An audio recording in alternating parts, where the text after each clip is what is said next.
Magali Alfaro, que nos va a hablar acerca de la endoasistencia en el manejo de la vía biliar.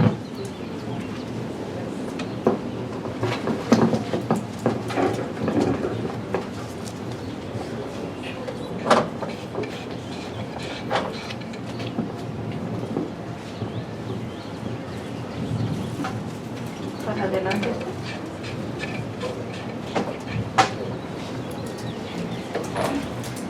Muy buenos días, compañeros. Yo soy Magali Alfaro Neira. Les voy a hablar sobre la endoasistencia en el manejo de la vía biliar.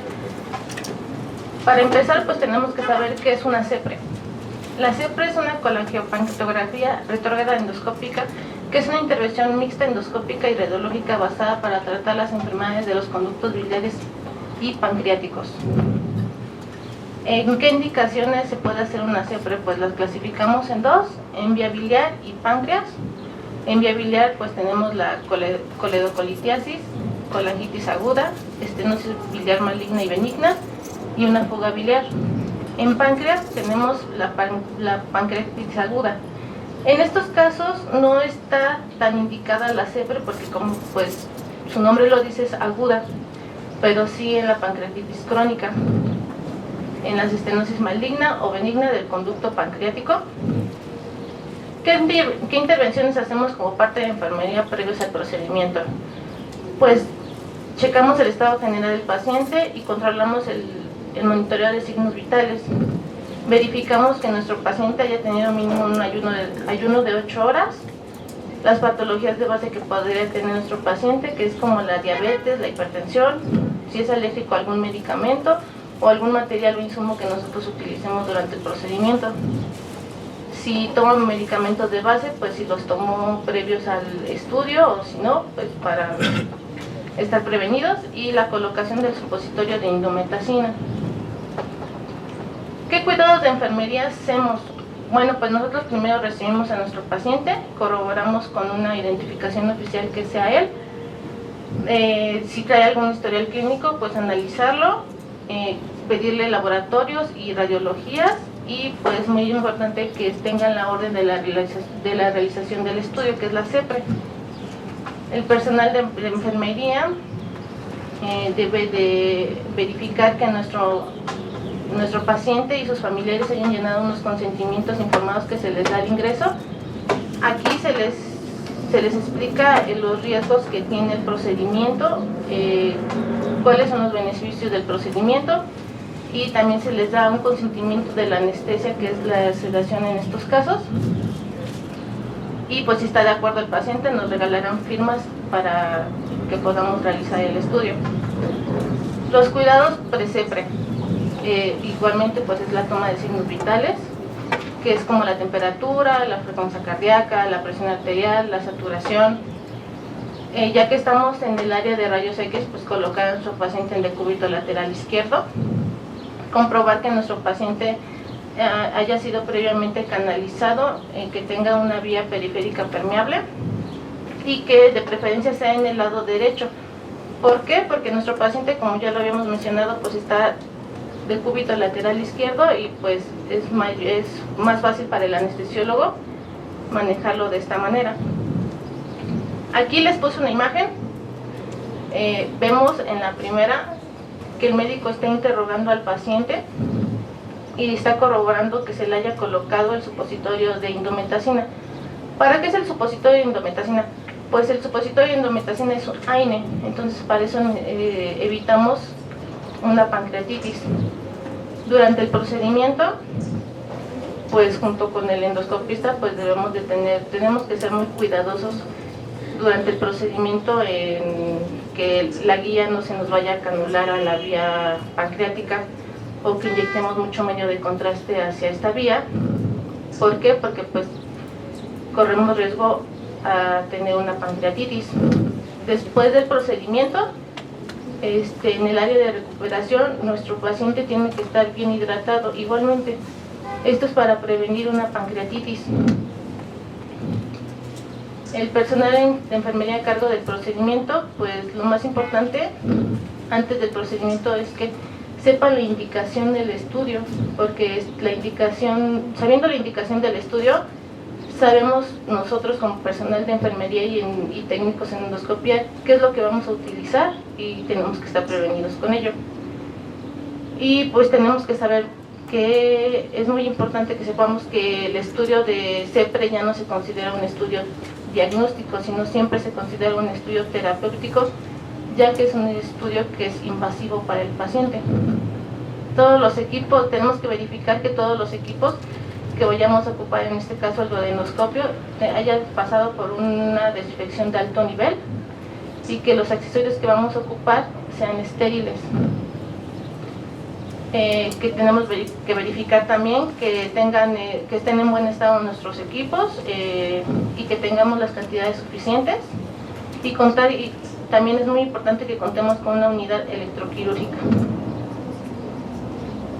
Aquí el personal de enfermería encargado del paciente, pues tenemos que valorar el estado hemodinámico, el monitoreo continuo de los signos vitales, mantener la comodidad y seguridad del paciente para evitar un riesgo de caídas, acciones para evitar la broncoaspiración y corroborar con el anestesiólogo si las condiciones del paciente lo requieren.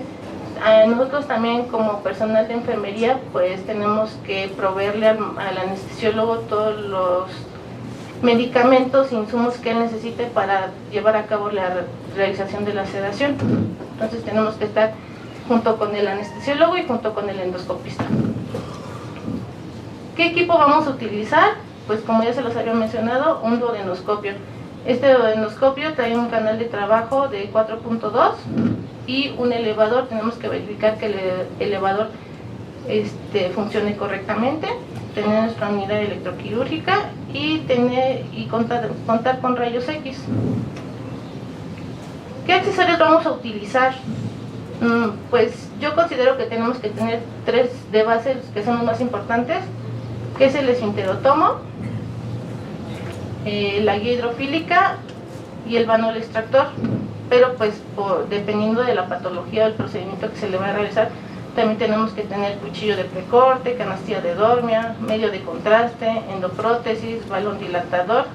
Y en algunos casos cuando el paciente llega por ejemplo, si es su segunda CEPRE y se les colocó una prótesis, pues tener siempre a la mano una asa para el retiro de la prótesis. Aquí les puse unas imágenes como ejemplo de los accesorios que son. Aquí vemos el esfinterotomo, la guía, el balón extractor, el cuchillo de precorte, nuestra canastilla de dormia, el medio de contraste, el balón de CRE, que tiene muchas medidas, las prótesis plásticas y las prótesis metálicas. Aquí, bueno, yo les puse un ejemplo de cómo nosotros en nuestra unidad acomodamos nuestra mesa. Tenemos que tener, como ya se los había mencionado, con nuestros accesorios de base, que es el esfinterotomo. Yo les sugiero que ya lo tengan cargado con su guía para que no estén corriendo a la hora de que el médico ya canuló y ustedes apenas están colocando su guía. Nuestro balón extractor, tenemos que verificar que nuestro baloncito pues no esté ponchado, que esté en buenas condiciones. No sé cómo trabajan en los hospitales, nosotros trabajamos aquí con jeringas de 20. Cargamos 2 jeringas de 20 con 10 de medio de contraste y 10 de agua. Y siempre tenemos a la mano pues una jeringa con agua, que esto es muy importante porque tenemos que purgar nuestros accesorios. No podemos entregar al médico unos accesorios sin purgar porque podemos meter aire a la vía biliar, entonces eso también conlleva a tener un riesgo con el paciente. Y aquí vamos a ver un video.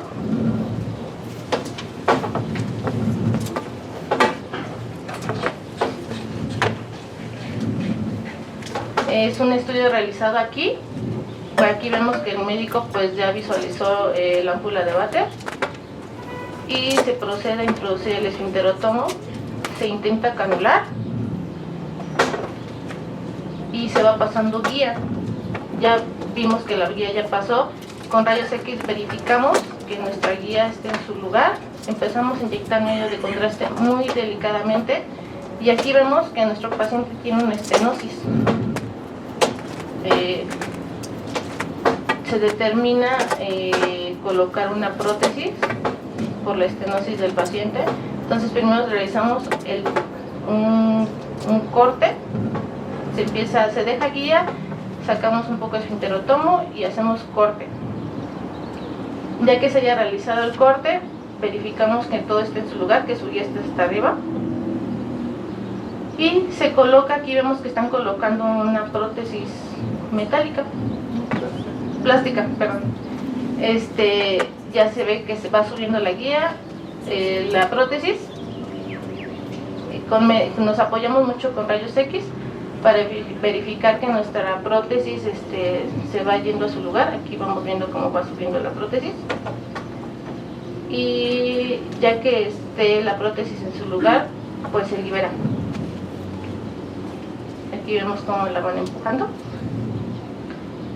Ya dispararon la prótesis aquí, pero pues quedó un poquito afuera. Entonces, en esos casos también tenemos que tener a la mano una pinza de biopsia o una pinza de cuerpos extraños. Aquí vamos a ver cómo van a meter una pinza de biopsia. Sujetan la prótesis y la suben un poquito más. Entonces ya vemos que nuestra prótesis quedó puesta correctamente porque empezamos a ver que empieza a drenar todo. Y nos apoyamos igualmente con rayos X. Vemos que ya empezó a drenar todo lo que habíamos inyectado en medio de contraste. Entonces eso quiere decir que nuestra vía quedó permeable. Otra forma de hacer CEPRES es una colangioscopía con Spyglass. No sé si todos conozcan el Spyglass. El Spyglass se utiliza cuando verificamos por rayos X que nuestros litos miden más de 30 milímetros. Entonces es muy difícil sacar los litos tan grandes. Entonces nos apoyamos con el Spyglass, que es como un láser que va rompiendo en fragmentos los litos. Aquí vemos abajo la vía biliar, cómo se ve por dentro con el Spyglass. Esta es una vía biliar normal. Aquí vemos la vía biliar con litos, que se ve que son muy grandes. Y también el Spyglass nos ayuda para la toma de biopsias cuando hay una malformación en la vía biliar. Y pues todavía no llega a México, pero también existe el EyeMax, que es casi lo mismo, pero pues de otra marca.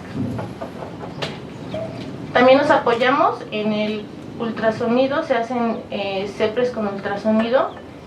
¿En qué pacientes se ocupa el ultrasonido? Pues en pacientes que tienen alteración de la anatomía gástrica como bypass y gastrectomía.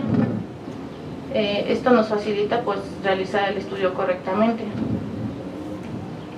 Los cuidados de enfermería post-CEPRE, pues tener cuidado con la movilización del paciente mientras permanece sedado, ya que pues algunos pacientes pues llegan a despertar un poco alterados. Entonces tenemos que es muy importante mantener los barandales en alto y pues monitorear al paciente continuamente sus signos vitales, empezar a hablarle con estímulos verbales y táctiles, explicarle que su procedimiento ha terminado, que todo salió pues bien, para que él vaya despertando poco a poco. Realizar los registros escritos pertinentes e entregar verbalmente a nuestro paciente a la enfermera del área de recuperación. No sé si ustedes cuenten con el área de recuperación y así. Entonces esto es muy importante porque pues de todo esto depende también que el paciente se vaya de alta bien. Entonces pues tenemos que decirle pues si el procedimiento, hubo alguna complicación en el procedimiento, qué se le realizó, si tiene la indicación de algún medicamento. Entonces todo esto tiene que saber nuestra enfermera de recuperación.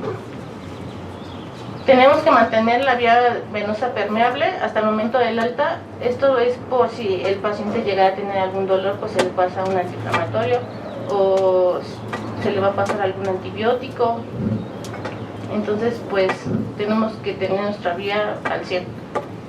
El médico endoscopista nos hace un reporte al final de nuestro estudio. Entonces este informe se entrega cuando son pacientes hospitalizados, pues se le entrega a la enfermera de piso encargada del paciente, o cuando son ambulatorios se le entrega directamente al paciente y al familiar para que los lleven con sus médicos tratantes. Las conclusiones, pues dada la importancia y la gravedad de la CEPRE, pues yo considero que las enfermeras y los técnicos en endoscopía pues tenemos que estar altamente capacitados para realizar este estudio, porque pues como se los mencioné, es un estudio terapéutico y tenemos que conocer al 100 cómo se maneja un duodenoscopio y qué accesorios se ocupan y cómo se ocupan.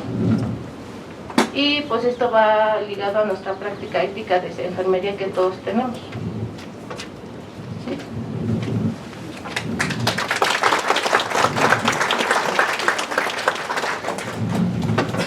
No sé si tengan alguna pregunta. Sí.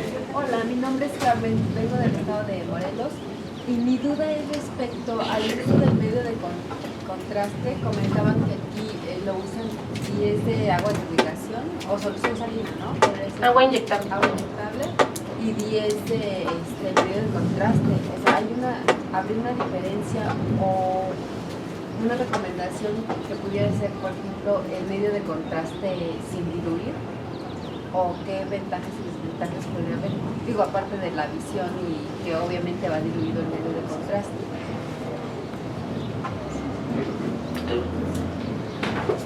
Normalmente siempre utilizamos la dilución mitad-mitad.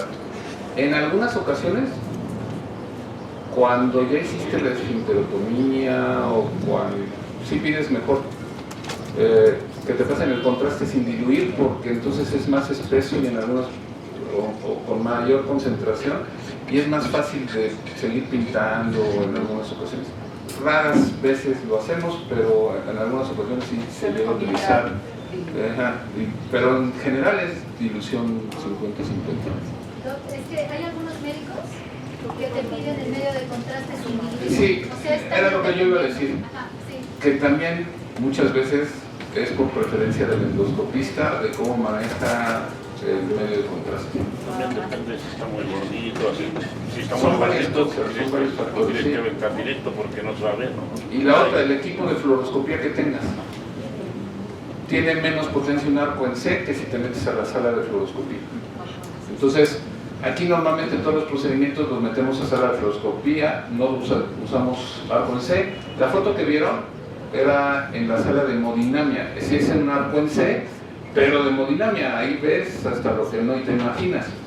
Pero ese es muy diferente y a veces entras a un quirófano en algunos hospitales y te ponen el arco en C de los ortopedistas y no ves nada, y entonces pues sí ponme el medio contraste sin diluir.